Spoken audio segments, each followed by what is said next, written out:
तो स्वागत है आपका टॉप एजेंडा में। मैं आपके साथ तहसीन फातिमा। लखनऊ से खबर मिल रही है, उसका रुख कर लेते हैं। कोरोना के रोकथाम को लेकर सीएम योगी की बैठक, टीम 11 के साथ सीएम योगी की बैठक जारी हो गई है। शाम 5 बजे मेयर और पार्षदों के साथ भी सीएम योगी आदित्यनाथ बैठक करेंगे। मंत्रिमंडल सदस्यों के साथ सीएम योगी आदित्यनाथ बैठक करेंगे। कोरोना के रोकथाम को लेकर मंत्रियों से चर्चा करेंगे सीएम योगी आदित्यनाथ। तो इस वक्त की अहम खबर आप तक पहुंचाई जा रही है। कोरोना की रोकथाम के लिए सजग है, सतर्क है उत्तर प्रदेश की सरकार। यही वजह है कि बैठकों का दौर जारी है। टीम 11 के साथ बैठक की जा रही है, समीक्षा की जा रही है और साथ ही साथ टीम 11 को अब तैयार किया जा रहा है कि इस दूसरी लहर को कैसे रोका जाए। पहली लहर जब थी तो टीम 11 ने बाखूबी काम किया था और उसकी बाकायदा तारीफ भी हुई थी। अब देखना ये कि टीम 11 कैसे कमर कसकर काम करती है। अब ये जिम्मेदारी टीम 11 की एक बार फिर बढ़ गई है, कोरोना वायरस को रोका जाए। एसके वाजपेयी इस खबर पर लाइव जुड़ गए जानकारी के साथ। एसके वाजपेयी, टीम 11 के साथ सीएम योगी बैठक कर रहे हैं, क्या कुछ जानकारी? बिल्कुल, ये महत्वपूर्ण बैठक रही है क्योंकि सीएम योगी आदित्यनाथ हर 24 घंटे टीम 11 के साथ बैठक करते हैं, कोरोना को लेकर अपडेट्स लेते हैं, साथ उत्तर प्रदेश सरकार की विभिन्न योजनाओं पर भी अपडेट्स लेते हैं और आगे का दिशा निर्देश जारी करते हैं। यह बैठक इसलिए भी महत्वपूर्ण है क्योंकि अगर हम देखें तो कोरोना की जो दूसरी लहर आई है उसमें उत्तर प्रदेश में बड़े पैमाने पर संक्रमित प्रतिदिन सामने आ रहे हैं। खासतौर पर राजधानी लखनऊ, प्रयागराज, नोएडा, मेरठ, गाजियाबाद, वाराणसी, कानपुर, ये वो शहर है जहां से ज्यादा मात्रा में संक्रमित निकलकर सामने आ रहे हैं। तो कहीं ना कहीं इस टीम 11 की बैठक में सीएम योगी आदित्यनाथ इन विभिन्न पहलुओं को लेकर अपने सहयोगियों के साथ चर्चा कर रहे हैं, जिसमें जहां चिकित्सा स्वास्थ्य मंत्री, चिकित्सा शिक्षा मंत्री, उसके अलावा अपर मुख्य सचिव समेत सभी आला अधिकारी जो विभिन्न विभागों के हेड हैं वो इस बैठक का हिस्सा हैं। तो कहीं ना कहीं मुख्यमंत्री योगी आदित्यनाथ फीडबैक ले रहे हैं और ये जानने की कोशिश कर रहे हैं जो दिशा निर्देश उत्तर प्रदेश सरकार की तरफ से जारी किए गए थे उन पर कितना इंप्लीमेंटेशन हुआ है। अगर हम आज की टीम 11 की बैठक के मुख्य बिंदुओं की बात करें तो उसमें जहां कल मुख्यमंत्री योगी आदित्यनाथ ने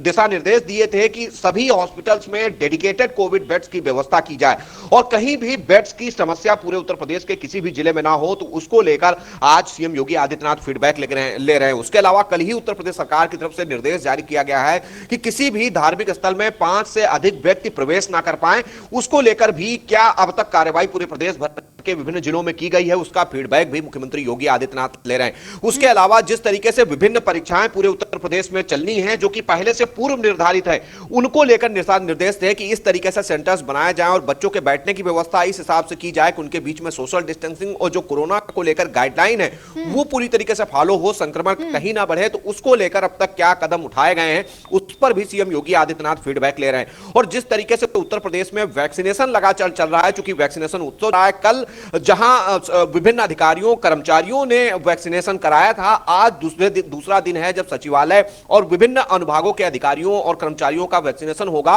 तो उसकी अब तक की क्या स्थिति है? 20 लाख वैक्सीन कल उत्तर प्रदेश को अतिरिक्त तौर पर दी गई थी। तो सीएम योगी आदित्यनाथ वो भी उसका भी फीडबैक लेंगे कि आखिर विभिन्न जिलों तक जहां पर वैक्सीन की कमी हुई है वहां पर अब तक इस वैक्सीन को कोल्ड चेन के साथ पहुंचाने की क्या व्यवस्था की गई है, इसका फीडबैक भी मुख्यमंत्री योगी आदित्यनाथ लेंगे। तो ये आज कोरोना को लेकर जो महत्वपूर्ण बैठक है, सबसे ज्यादा दिया जाएगा। बहुत शुक्रिया इसके वाजपेयी तमाम जानकारी के लिए। लखनऊ से खबर मिल रही है, उसका रुख कर लेते हैं। चलिए आपको सीधा हरिद्वार लिए चलते हैं जहां पर शाही स्नान चल रहा है।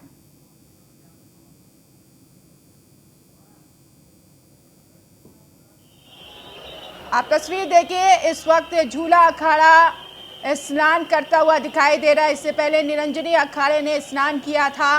ये तस्वीर आपके सामने, भव्य तस्वीर, क्योंकि हरिद्वार में कुंभ मेला चल रहा है। हर की पैड़ी पर यहाँ पर सभी साधु पहुँच रहे हैं, संत पहुँच रहे हैं और शाही स्नान कर रहे हैं। ये तस्वीर आपके सामने आपने देखी, ये तस्वीर हरिद्वार के हर की पैड़ी की थी। खैर अभी आगे बढ़ेंगे, एक बार फिर ये तस्वीर आपके सामने, लाइव तस्वीर न्यूज़ 1 इंडिया आपके सामने पेश कर रहा है।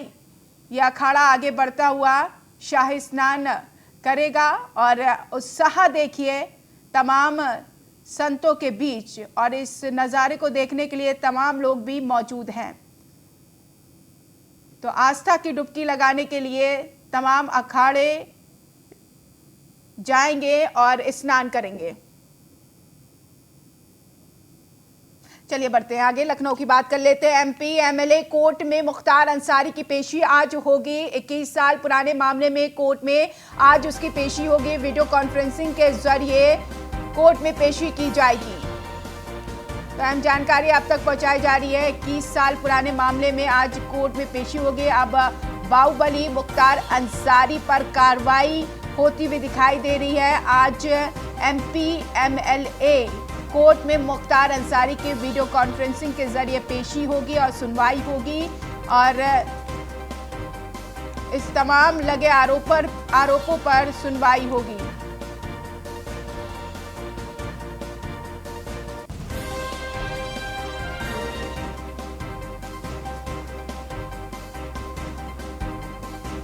तो आज देखिए एक और मामले में मुख्तार अंसारी पर सुनवाई होगी, कोर्ट में पेशी होगी। यह अहम जानकारी आप तक पहुंचाई जा रही है। मुख्तार अंसारी जो कई मामलों में आरोपी है, अब उस पर लगातार कार्रवाई होती हुई दिखाई देगी। तो आज कोर्ट में इसकी पेशी होगी और ऐसे में 21 साल पुराने आरोपों पर उसकी पेशी होगी और सुनवाई की जाएगी। मुख्तार अंसारी पर शिकंजा कसना तय है।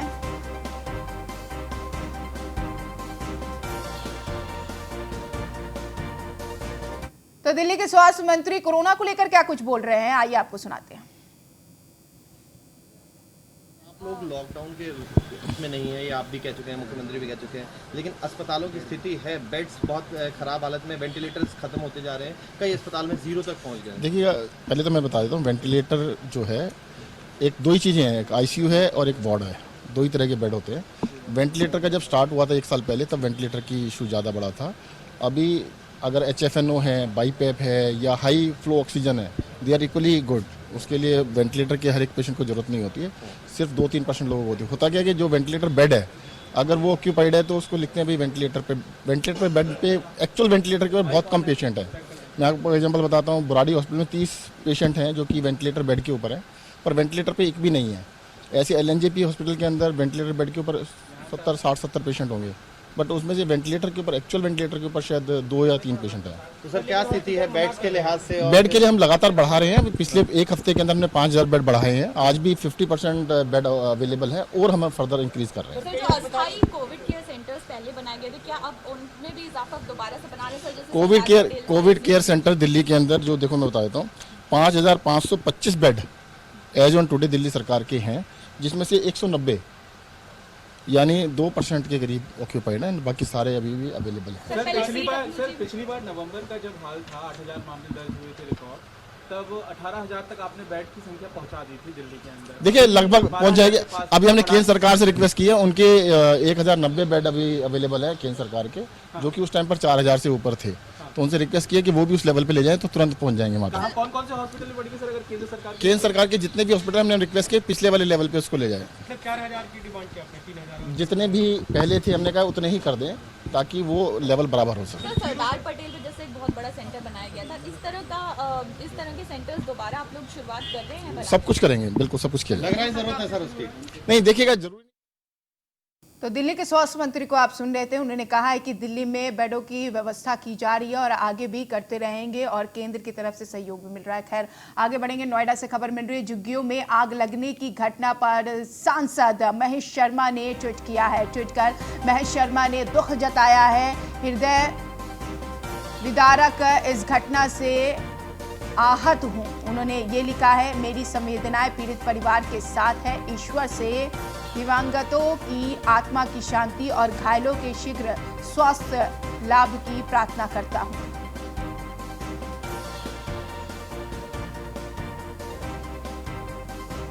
तो झुग्गियों में आग लग गई थी, जिसमें कई आशियाने जलकर खाक हो गए। उस पर सांसद ने दुख जताया है। उधर संबल सिल्वेंजा हॉस्पिटल के खिलाफ केस दर्ज हुआ है। अस्पताल में 2 कोरोना संक्रमित को छुपाने का आरोप है। सैंपल लेने गई सरकारी कोरोना टीम से अभद्रता का आरोप भी है। जिला अस्पताल के डॉक्टर नीरज शर्मा की तहरीर पर केस दर्ज किया गया है।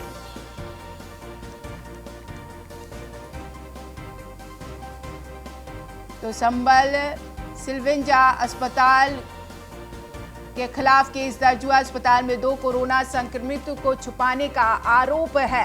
सैंपल लेने गई सरकारी कोरोना टीम से अभद्रता का आरोप भी लगा है। जिला अस्पताल के डॉक्टर नीरज शर्मा की तहरीर पर केस दर्ज। अहम जानकारी आप तक पहुंचाई जा रही है। अस्पताल पर कार्रवाई की गई है। कोरोना के मरीज को छुपाने का आरोप। सैंपल लेने गई सरकारी कोरोना की टीम से भी यहां पर अभद्रता की गई है और यही वजह है कि केस दर्ज हुआ है। मामला ये संबल का है, जहां पर अस्पताल पर कार्रवाई देखी गई है क्योंकि कोरोना के मरीज को छुपाने का आरोप लगा है और साथ ही साथ सरकारी टीम के साथ अभद्रता भी की गई है, दुर्व्यवहार भी किया गया है और यही वजह है कि केस दर्ज हुआ है। जिला अस्पताल के डॉक्टर नीरज के तहरीर पर यह केस दर्ज हुआ है। जिला अस्पताल के डॉक्टर नीरज शर्मा की तहरीर पर केस दर्ज हुआ है। अब आगे की कार्रवाई में पुलिस जुटी हुई है। फिलहाल दोनों कोरोना मरीजों को आइसोलेट कर दिया गया है। आगे की कार्रवाई में पुलिस जुट गई है।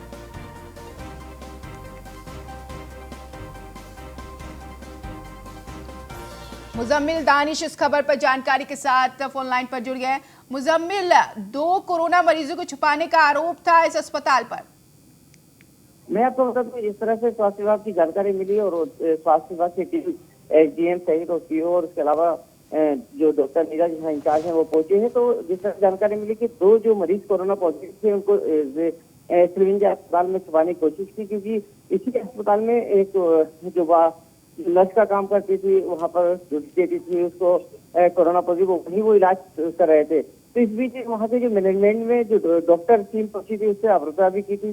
तो इसको देखते हुए देर रात इन लोगों पर मुकदमा दर्ज किया गया है और जो भी वहाँ पर कोरोना पॉजिटिव मरीज बताए जा रहे थे उनको दूसरे अस्पताल में शिफ्ट किया जा रहा है और उनकी जांच की जा रही है। फिलहाल इनके खिलाफ मुकदमा दर्ज कर और पूरी तरह से जो टीम बनाई गई है वो जांच कर रही है। तो क्या कोरोना की जो सरकारी टीम थी उनके साथ दुर्व्यवहार भी किया गया है? किसने किया मैं आपको बता दूं कि जो मैनेजमेंट का यहाँ पर इंचार्ज है जिसका नाम असरार बताया जा रहा है, इस तरह से टीम वहाँ पहुंची। टीम ने जिससे जानकारी चाहिए तो उनके साथ अभद्रता की और अस्पताल में जाने से रोका गया और सीधी तौर पर जिस तरह डॉक्टर जो नीरज शर्मा है जो यहाँ इंचार्ज इसके कोरोना बनाए गए हैं सदर में, तो उन्होंने उनकी तहरीर पर केस दर्ज किया गया कि उनकी टीम जब वहाँ अस्पताल में पहुंची तो उनके साथ अभद्रता की और बदसलूकी की, उसको देखते हुए उनके खिलाफ केस दर्ज कर दिया गया। फिलहाल जो टीम बनाई गई है अब देखना ये किस तरह से पूरी जांच की जा सकती है और जो वहाँ पर तथ्य इकट्ठे किए जा सकते हैं तो हो सकता है इस पर बड़ी कार्रवाई की जाए। लेकिन फिलहाल बड़ा सवाल ये है कि कोरोना के बीच में जिस तरह से कोरोना पॉजिटिव को दुबकाने की कोशिश की, अस्पताल में इलाज की कोशिश की गई, फिलहाल मुकदमा कार्रवाई की जा रही है और प्रशासन पूरी तरह से इसमें लग गया है। मुजम्मिल, शुक्रिया तमाम जानकारी के लिए। और इस बीच हरदोई से खबर, प्रधान प्रत्याशी के पति को नहीं है पुलिस का डर और ऐसे में प्रधान प्रत्याशी का पति खुलेआम पुलिस को चुनौती दे रहा है। दारू बांटेंगे, पुलिस से कोई डर नहीं है, ये प्रधान का कहना है। प्रत्याशी पति एसपी और एएसपी के नाम पर ठेके से शराब ले गया। प्रधान प्रत्याशी पति का वीडियो सोशल मीडिया पर वायरल हुआ है। सांडी थाना क्षेत्र के मानी मऊ गांव के प्रधान प्रत्याशी पति है। बड़ी बात है, एसपी एएसपी के नाम पर ठेके से शराब लेकर गया और डंके की चोट पर यह कह रहा है कि हम तो शराब बांटेंगे, किसी का डर नहीं है। पुलिस को खुली चुनौती दे रहा है प्रधान पति। मामला हरदोई का है, खुलेआम पुलिस को चुनौती दे रहा है। दारू बांटेंगे, पुलिस से कोई डर नहीं है। इससे आप अंदाजा लगा सकते हैं कहीं ना कहीं पुलिस इस प्रधान पति के अंडर में है और यही वजह है कि डंके की चोट पर ये प्रधान पति ये कह रहा है, प्रधान प्रत्याशी पति, कि हमें पुलिस का कोई डर नहीं है। एसपी और एएसपी के नाम पर ठेके से शराब ले गया प्रधान प्रत्याशी पति।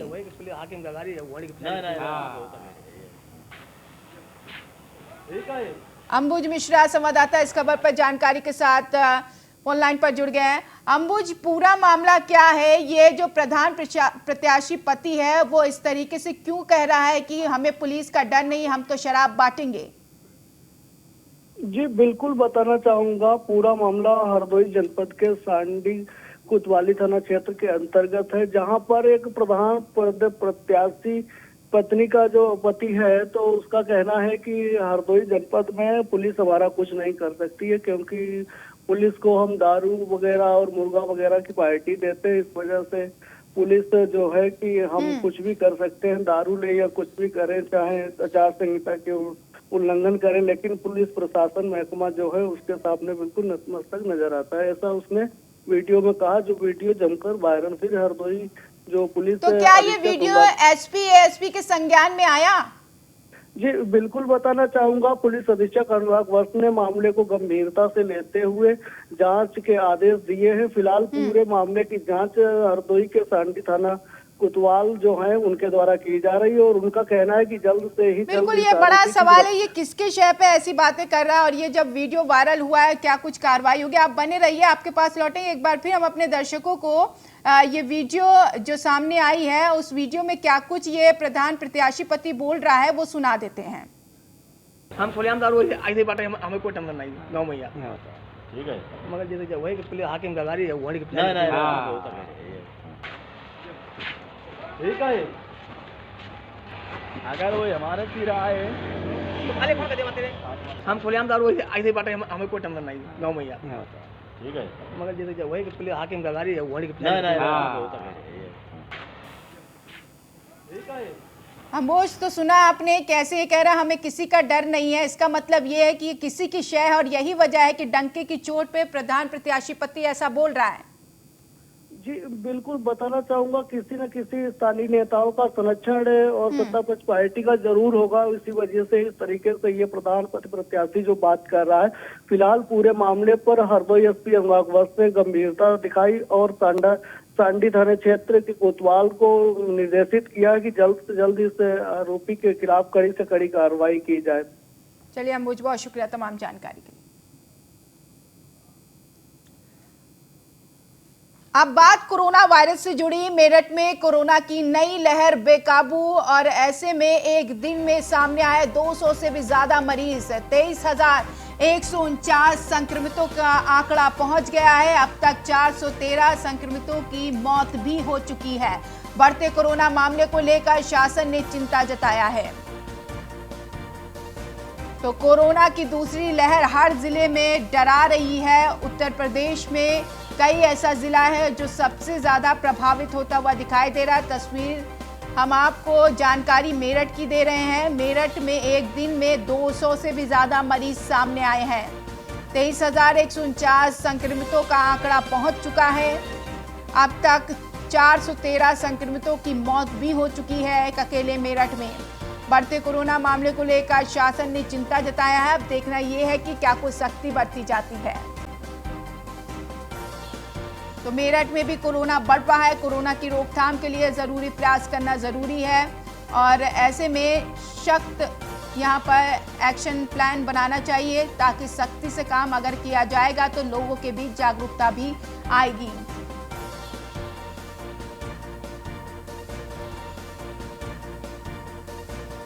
के शर्मा संवाददाता इस खबर पर जानकारी के साथ फोन लाइन पर जुड़ गए। के शर्मा, मेरठ में तो कोरोना हावी हो रहा है। जी हाँ, पिछले 2 दिन का डेटा देखकर तो ये नजर आ रहा है, कल भी 200 थे और आज भी 200 थे और आज 400 का जो ये डेटा है वो बता रहा है कि किस तरीके से अवेयरनेस की वजह से कोरोना लगातार बढ़ता जा रहा है और इसीलिए शायद प्रशासन ने और पुलिस ने थोड़ी सी कड़ाई कर दी है। जो कर्फ्यू रात को 10 बजे लगता था वो 9 बजे से ही लगवाना शुरू कर दिया है और आज हम आपको बता दें सोमवार को साप्ताहिक बंदी है। साप्ताहिक बंदी में दुकानों को रिलैक्सेशन दिया जाता था, लेकिन आज प्रशासन रिलैक्सेशन देने के मूड में नहीं है। जितने भी भीड़ भाड़ वाले इलाके वहां पर पुलिस की तैनाती कर दी गई है। दुकानें साप्ताहिक बंदी में बंद करवाई गई है जिससे आंकड़ों में कुछ गिरावट दर्ज की जाए। लेकिन सबसे बड़ी चौंकाने वाली बात है वो ये है कि 40 लोग अभी वेंटिलेटर में मेडिकल पर है। ये तो ऑफिशियल डेटा और अनऑफिशियल डेटा की अगर हम सरकारी गैर सरकारी अस्पतालों की बात करें तो वहां पर बहुत ज्यादा लोग हैं जो कोरोना से लड़ाई लड़ रहे हैं।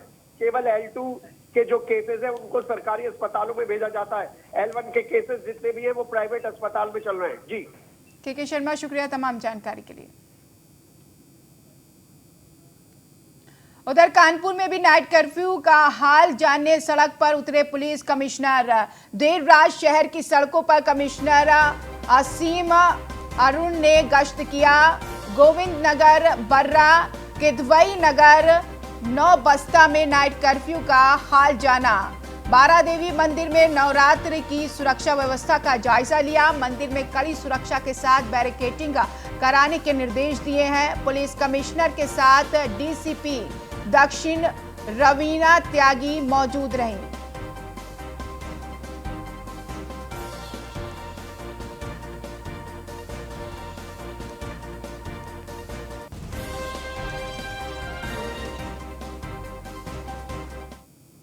खबर बाराबंकी से। कोरोना के बढ़ते संक्रमण को देखते हुए एसपी ने मोर्चा संभाल लिया है। अनावश्यक घूमने और मास्क नहीं लगाने वालों की अब खैर नहीं। बिना मास्क घूमने और भीड़ पर ड्रोन कैमरे से निगरानी रखी जाएगी। पुलिस अधीक्षक ने खुद शहर के बाजारों का जायजा लिया है। एसपी ने व्यस्त बाजारों में पहुंचकर नाइट कर्फ्यू का हाल जाना। जनपद में रात 9 बजे से सुबह 6 बजे तक नाइट कर्फ्यू लागू रहेगा। लोगों से घरों में रहने की अपील की जा रही है। लोगों से घरों में रहने और बाहर नहीं निकलने की अपील की जा रही है।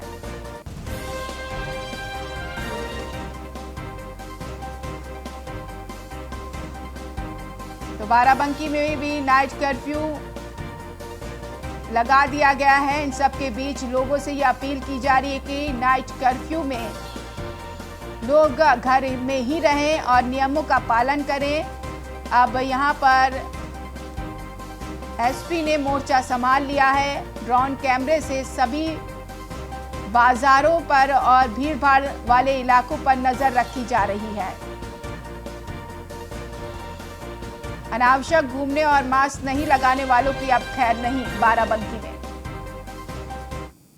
में कोविड प्रोटोकॉल का पालन कराने के लिए सभी पुलिस गश्त कर रही है। सभी से जनसंवाद किया जा रहा है कि सब लोग अपने घरों में रहें। जनपद बाराबंकी में केसेस ज़्यादा हैं, इसलिए नाइट कर्फ्यू इम्पोज किया गया है। रात्रि 9 बजे से सुबह 6 बजे तक सभी नाइट कर्फ्यू लगाया गया है। सबसे अपील की जा रही है कि अपने घरों में रहें, उनका जीवन महत्वपूर्ण हो, इसके लिए हमारा सहयोग करें।